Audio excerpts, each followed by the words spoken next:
사무엘하 3장입니다. 1절. 이 절은 독립적으로 사울집과 다윗집 사이 전쟁에 대해 총평합니다. 2장에서 언급된 전쟁 이외에도 오랫동안 전쟁이 계속되었다는 사실과 그 결과 다윗의 집은 점점 승리하고 사울의 집은 점점 약해지게 되었다는 사실을 알려줍니다. 이것은 이미 예견된 것으로 여호와께서 다윗 집을 선택하시고 사울 집을 버리셨기 때문이죠. 2절 5절입니다. 다윗이 헤브론에서 얻은 아들들과 부인들의 이름이 나오는데 모두 6명의 아들들 이름이 기록되어 있습니다. 아들이 많다는 것은 다윗 가문이 하나님 은혜로 점점 강성해지고 있다는 실제적인 증거입니다. 맏아들은 암논으로 이름의 뜻은 신실함이며 아히노암의 아들이죠. 둘째 아들은 길르압으로 그의 어머니는 나발의 아내였던 아비가일입니다. 아비가일은 계속해서 나발의 아내였다는 사실이 언급되고 있습니다. 길르압은 후에 왕위 계승 이야기에서 전혀 언급되지 않은 것으로 볼 때 어려서 죽었을 수 있습니다. 셋째는 압살롬으로 어머니는 구슬 왕 달메의 딸 마아가입니다. 압살롬은 아버지는 평화라는 뜻의 매우 신성한 이름이죠. 구슬은 바산과 헬몬 사이 골란 지역에 있는 요단 동편의 작은 왕국으로 이 결혼은 정략적인 측면이 있습니다. 이 결혼을 통해 다윗은 요단 동편의 동맹국을 얻었고 이로써 요단 동편의 중심지를 둔 이스보셋 왕국의 입지를 약화시켰을 것입니다. 넷째는 아도니아로 이름 뜻은 여호와는 나의 주니시다 이며 어머니는 핫깃입니다. 다섯째는 스바디아입니다. 이름 뜻은 여호와께서 심판하시다이며 어머니는 아비달이고 여섯째는 이드르암으로 에글라의 아들입니다. 여기서 첫째, 둘째, 셋째 아들까지는 어머니에 대해 자세히 소개한 반면 넷째, 다섯째, 여섯째 아들의 어머니는 이름만 간략하게 언급한 것은 저자가 위의 세 아들의 어머니에게 더 많은 관심을 가지고 있음을 뜻하지요. 암논과 압살롬은 사무엘서 후반부에서 중요한 인물로 등장하며 아비가일은 아들보다는 어머니가 죄로워서 유명하게 언급되었을 것입니다. 다윗은 헤브론에 정착하여 거기서 6명의 부인들을 얻고 6명의 아들을 얻으며 가문은 점점 더 번성해 갔습니다. 하지만 많은 부인과 이들에게서 얻은 배다른 아들들은 후에 왕위를 계승하는 과정에서 갈등의 요인이 됩니다. 6절 11절입니다. 2장의 전쟁에서 1년 이상 흐른 시점이 됩니다. 6절은 사울 집에서 아브넬이 점점 권력을 잡았다고 말합니다. 처음에 이스보셋이 왕이 된 것도 아브넬 선택에 의해서 된 상황에서 다윗 집과 사울 집 사이의 전쟁이 계속되었기 때문인데 전쟁을 수행하는 군대 장관인 아브넬의 권력은 점점 더 강해질 수밖에 없었습니다. 다윗 왕국은 다윗을 중심으로 점점 견고해지는 반면 사울의 집은 왕인 이스보셋의 세력이 점점 약화되고 있었습니다. 아브넬의 세력이 강해지면서 아브넬은 사울의 첩이었던 리스바를 취하게 됩니다. 이런 행동에 대해 두 가지 해석이 가능합니다. 첫째, 고대 사회에서 전 왕의 부인들과 결혼하는 것은 왕위 계승권이 없는 사람이 왕권을 얻기 위한 좋은 수단이었습니다. 아브넬이 이스보셋을 제거하고 왕이 되려는 욕망을 드러낸 것으로 해석할 수 있죠. 둘째, 아브넬이 자신의 권력을 과시하기 위한 행동으로 해석하는 것입니다. 아브넬이 왕이 되고 싶은 욕망이 없었다고는 보기 어렵지만 실제적으로 왕이 되려고 한 것 같지는 않습니다. 사울의 첩들 중에 자기 마음에 드는 여자를 취하는 것으로 이스라엘 안에서 자신의 절대 권력을 보여준 것이죠. 하지만 이런 아브넬의 행동이 이스보셋의 마음을 매우 불쾌하게 했습니다. 이것은 노골적으로 왕인 자신을 무시하는 행동이기 때문이죠. 그래서 이스보셋은 이 문제를 아브넬에게 따집니다. 하지만 오히려 아브넬은 이스보셋에게 화를 냅니다. 우리말에서 내가 유다의 개머리냐 라는 말은 매우 경멸적인 표현으로 개머리는 아무런 가치 없는 존재라는 뜻입니다. 여기에 아브넬은 유다에게 속한이란 표현을 덧붙여서 자신이 적인지 묻고 있습니다. 이것은 자신이 적인 유다 편에선 쓸모없는 존재냐는 질문입니다. 그는 자신의 현재 입지와 반대되는 표현을 함으로써 자신이 이스라엘에서 얼마나 중요하고 절대적인 존재인지 부각시키고 있습니다. 사울 집에 은혜를 베풀어 이스보셋을 다윗 손에 넘겨주지 않고 왕으로 세웠는데 감히 자신에게 여자 문제로 잘못을 돌린다고 화를 내는 것이죠. 그래서 9절 10절에서 여호와께서 다윗에게 맹세하신 것을 자신이 이루겠다고 맹세합니다.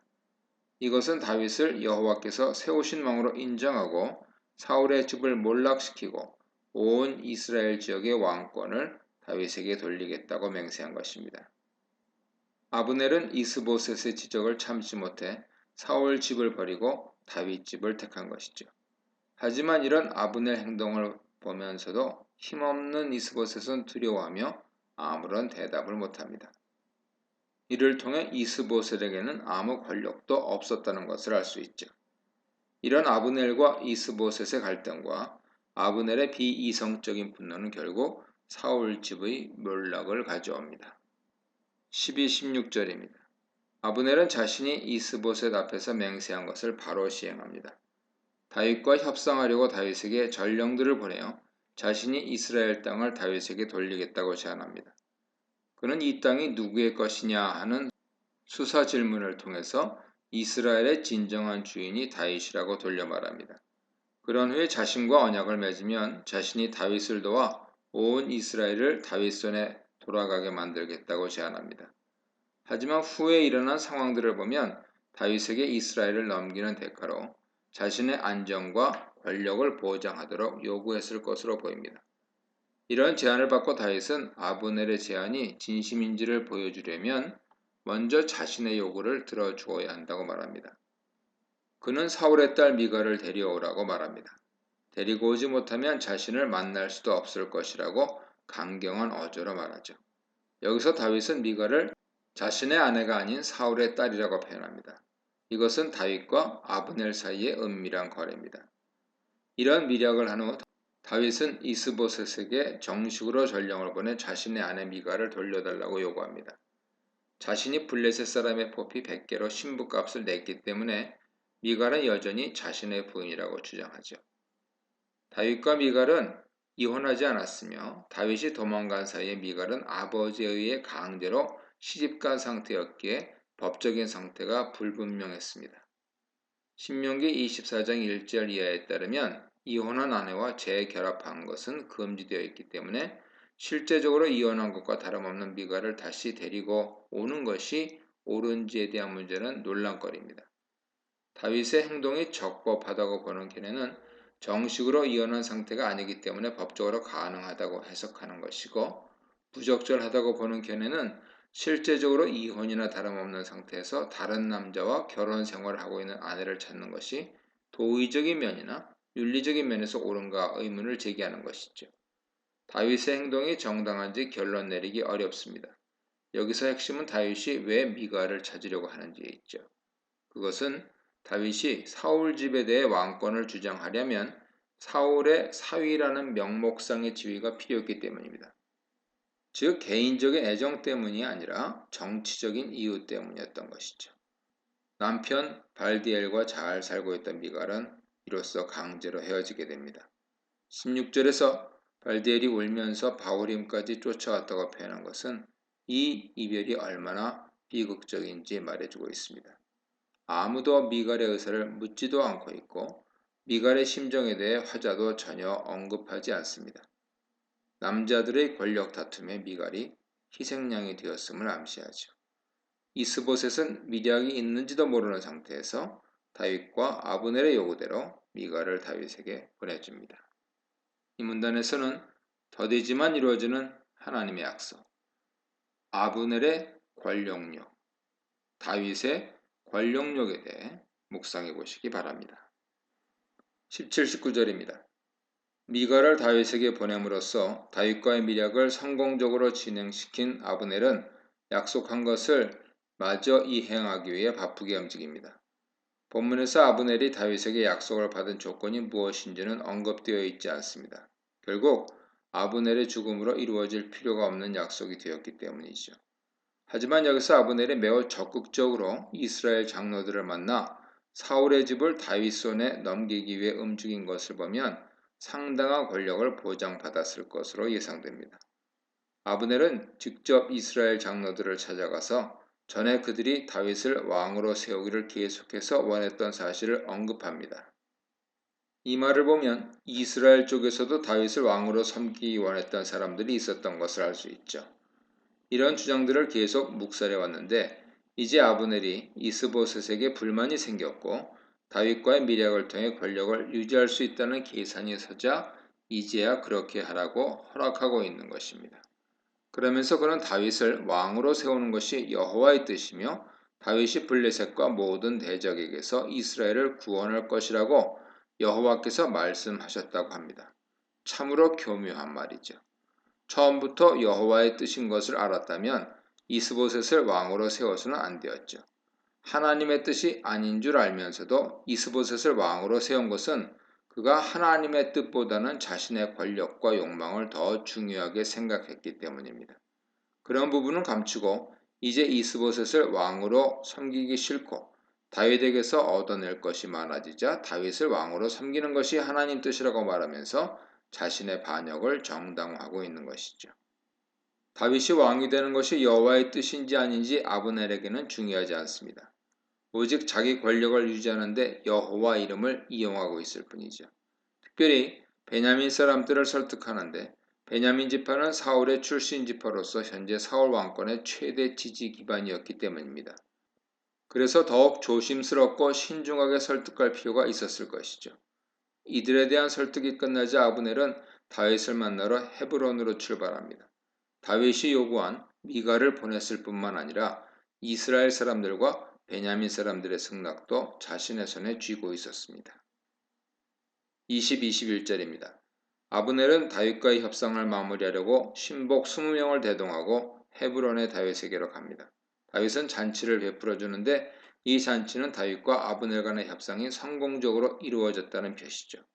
구체적으로 어떤 조건들이 오고 갔는지 언급되지 않지만 아브넬은 다윗 조건에 매우 만족한 것으로 보입니다.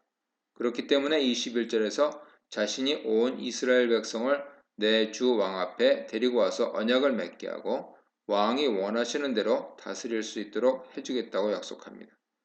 여기서 아브넬은 다윗에게 내 주 왕이라고 부르죠. 이 호칭에서 아브넬이 이미 다윗을 자신의 주인이자 왕으로 여기고 있다는 것을 알 수 있습니다. 온 백성이 왕과 더불어 언약을 맺는다는 것은 여호와 앞에서 모든 백성들이 사울을 왕으로 삼은 사무엘상 11장 장면과 같은 행사를 치르는 것을 의미할 것입니다. 공식적인 대관식을 통해 다윗은 그들의 왕이 되고 그들은 다윗의 백성이 되겠다는 언약을 맺는 것이죠. 여기서 아브넬은 계속해서 자신이 다윗을 온 이스라엘의 왕으로 만들어 주었다는 사실을 강조합니다. 하나님이 세우신 것이 아니라 아브넬 자신이 세우는 것이라 말하면서 자신의 능력과 공적을 드러피고 있는 것이죠. 다윗을 온 이스라엘 왕으로 선택하시고 왕이 되게 하신 분은 여호와시지만 하나님을 믿지 않는 아브넬은 자신이 한 것으로 생각하고 자신의 공적을 드높이며 자신을 잘 섬겨야 한다고 말합니다. 우리가 하나님의 일을 할 때 하나님께서 계획하시고 인도하시는 부분이 절대적입니다. 인간은 단지 돕는 자에 불과하죠. 그런데 마치 자신이 주인으로서 다 한 것처럼 이야기하고 자신의 공적을 자랑하고 높이는 자는 하나님의 일을 모르는 자며 하나님을 올바로 섬기는 자가 아닙니다. 협상을 성공적으로 맺은 후 다윗은 아브넬을 보내주었고 아브넬은 평안히 돌아갔습니다. 22-26절입니다. 이달락은 앞부분과 장면이 완전히 바뀝니다. 이 장면에서는 전쟁터에서 막 돌아오는 다윗의 신하들과 요압이 등장합니다. 이들은 전쟁터에서 많은 노획물을 얻고 큰 공을 세우고 돌아온 다윗의 신복들이며 다윗 왕국의 중요한 신하들이었죠. 그런데 이러한 다윗의 핵심 인사들이 아브넬과 협상하는 자리에 있지 않았습니다. 아브넬과의 협상은 다윗의 신복들, 특히 요압도 모르게 진행된 것이죠. 다윗은 아브넬이 요압의 동생인 아사엘을 죽인 일로 아브넬에 대한 요압의 감정이 좋지 않을 것을 예상하고 요압을 배제한 채 협상을 마무리하려고 했을 것입니다. 그래서 이들은 전쟁에서 돌아온 후에야 아브넬이 다윗과 협상하려고 막 다녀갔다는 사실을 알게 된 것이죠. 하지만 공교롭게도 아브넬이 떠난 지 얼마 안 되어 요압과 그 일행이 돌아왔고 돌아오자마자 아브넬이 다윗을 만나러 왔었고 그를 다윗은 평안히 돌려보냈다는 소식을 듣게 됩니다. 화자는 아브넬이 평안히 돌아갔다는 사실을 22절과 23절에서 반복해서 말함으로써 아브넬이 평안히 돌아갔다는 사실을 강조하고 있습니다. 즉, 요압 관점에서 아브넬은 평안히 돌아갈 수 없는 존재인데 왕이 그를 평안히 돌아가게 해 주었다는 점을 부각하고 있는 것이죠. 그래서 요압은 왕에게 바로 나가서 어떻게 아브넬을 평안히 보낼 수 있냐고 따지듯 묻습니다. 그러면서 25절에서 아브넬이 온 것은 왕을 속여서 안심하게 만든 후에 정탐하러 온 것이라고 주장합니다. 요압의 주장은 다윗과 아브넬의 미략을 모르는 상황에서는 정당하죠. 정치적으로 다윗과 아브넬은 정적 관계이며 계속해서 전쟁해오던 사이입니다. 이런 상황에서 아브넬이 다윗을 찾아온 것에 대해 의심하는 것은 당연합니다. 더구나 요압 입장에서 아브넬은 동생 아사엘을 죽인 원수이기 때문에 의심과 적의가 더 클 수밖에 없습니다. 25절과 26절 사이에 다윗이 요압을 설득하는 장면이 나오지 않지만 요압이 다윗과 아브넬 간의 협상 내용을 들었을 가능성이 큽니다. 그런데도 요압은 다윗과 아브넬의 협상을 인정하고 아브넬을 평안히 보낼 마음이 없었습니다. 1차적으로 그는 아브넬처럼 왕을 쉽게 갈아치우는 모략가를 믿을 수 없었고 또한 아브넬이 다윗의 신하로 들어오면 자신의 입지가 좁아지리라 계산했을 것입니다. 아브넬은 군대 장관으로서 다윗 왕국의 군사권을 책임지고 있는 요압과 경쟁 관계에 있었기 때문이죠. 더 나아가 아브넬이 전쟁터에서 아사엘을 죽인 것은 살인죄를 물을 수 없는 정당한 것이었지만 개인적으로 아브넬이 아사엘을 죽인 것에 대한 원한을 가지고 있었습니다. 결국 이런 이유들로 요압은 다윗 모르게 전령을 보내 아브넬을 다시 헤브론으로 돌아오게 만듭니다. 아브넬을 죽여 원수를 갚고 후환도 없애리고 결심한 것이죠. 여기서 요압은 다윗의 군사지만 다윗에게 반발하며 독립적으로 움직이는 모습을 처음으로 보입니다. 후에도 요압이 다윗의 명령에 따르지 않는 경우가 나타나며 여호와께 대한 신뢰나 은혜 같은 덕목과는 거리가 먼 매우 세속적이고 잔인하며 권력지향적인 모습을 보일 것입니다. 요압의 눈에는 아브넬 같은 정치 구단의 말을 믿고 움직이는 다윗이 어수룩해 보였을 것입니다. 하지만 이미 하나님의 뜻을 분명하게 아는 다윗의 입장에서는 아브넬의 행동이 크게 문제가 되지 않았을 것이죠. 아브넬이 어떤 술수를 쓰든 다윗이 온 이스라엘의 왕이 되는 것은 하나님께서 정하신 뜻이었기 때문입니다. 그렇기 때문에 다윗은 아브넬을 믿는 위험한 행동을 할 수 있었습니다. 하나님을 믿는 것과 믿지 않는 것, 바로 이것이 다윗과 요압의 차이인 것이죠. 이 문단에서는 아브넬의 모략, 다윗의 모략, 요압의 모략에 대해 묵상해 보시기 바랍니다. 27절로 30절입니다. 아브넬이 다윗을 만나서 언약을 맺은 후에 평안히 돌아갔다는 소식을 들은 요압은 사람을 보내서 아브넬을 다시 헤브론으로 돌아오게 합니다. 다윗이 할 말이 있으니 다시 보자고 했다는 말로 속여 데리고 왔을 것입니다. 아브넬이 갔던 시르는 헤브론에서 약 2-3km 떨어진 곳으로 매우 가까운 곳인데 다윗 모르게 사람을 보내 아브넬을 돌아오게 만든 것을 보면 헤브론에서 요압 권력이 상당했던 것으로 보입니다. 아브넬을 만난 요압은 비밀스럽게 말하기 위해 아브넬을 데리고 성문 안 외진 곳으로 들어갑니다. 아브넬은 요압을 다윗의 신복으로 생각했기에 다윗의 말을 전달하기 위해 조용하고 외진 곳으로 데려간다 생각하고 방심하고 있었습니다. 아브넬은 아사엘을 죽인 것이 전쟁 중에 일어난 것이기 때문에 요압이 자신에게 피해 복수를 할 것이라고 생각하지 않았고 무엇보다 요압이 자신의 왕인 다윗의 명령을 어길 것이라고는 상상하지 않았기 때문에 의심하지 않고 따라갔을 것입니다. 그만큼 요압의 행동은 왕의 충성스러운 신하로서는 상상할 수 없는 것이었습니다. 하지만 아브넬과 사람들의 상식과 달리 요압은 아브넬을 칼로 죽입니다. 화자는 아사엘에 대한 피해 복수 때문이라고 요압의 생각을 알려줍니다. 요압은 아브넬이 동생을 죽였기 때문에 복수를 해야 한다고 생각한 것이죠. 하지만 전쟁 중에 죽은 사람은 피해 복수의 대상이 아니기에 요압이 아브넬을 죽인 것은 매우 비열하고 불법적인 행동이며 오히려 요압이 피해 복수의 대상이 되는 살인자가 된 것이죠. 아브넬이 죽었다는 소식은 바로 다윗에게 알려집니다. 이 소식을 듣자마자 다윗이 가장 경계한 것은 자신이 아브넬을 죽였다는 혐의를 받는 것이죠. 아브넬을 통해 이스라엘과 베냐민 사람들의 지지를 얻었는데 만일 다윗이 이제 쓸모없고 앞으로 다윗 왕국의 방해가 될 가능성이 높은 아브넬을 신복 요압을 시켜 죽였다는 소문이 퍼지면 이스라엘과의 통일도 어려워질 뿐만 아니라 이스라엘과는 완전히 적이 되고 다윗은 파렴치하고 부도덕한 살인자로 낙인 찍히게 됩니다. 이것은 다윗에게 매우 심각한 위기 상황이죠.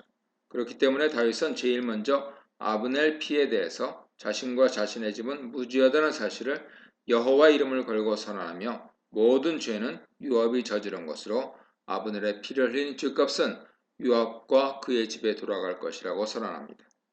즉 요압이 살인을 저지른 것으로 선언하여 그의 죄에 합당한 저주를 그에게 돌린 것이죠. 요압의 집에 돌린 다윗의 저주는 첫째 집안 사람들이 백탁병으로 번역된 일종의 성병과 문둥병에 걸리라는 것이고, 둘째, 지팡이를 의지하는 자가 되는 것인데 이는 생식력을 상실한다는 의미입니다. 셋째는 칼에 죽는 것 같이 전쟁터에서 죽을 것이고, 넷째는 극심한 가난과 기근을 겪게 될 것이라는 것이죠. 이렇게 매우 심한 저주를 하면서도 요압을 죽이지 않고 하나님 손에 그의 처벌을 맡긴 이유가 39절에 나옵니다. 요압 세력이 너무 강하여 다윗이 이들을 제어할 수 없었기 때문이죠. 요압은 이스라엘과의 오랜 전쟁을 통해 다윗 집에서 없어서는 안 될 중요한 군사 지도자로 성장하여 다윗마저도 함부로 요압과 아비새를 건드릴 수 없는 상황이었습니다.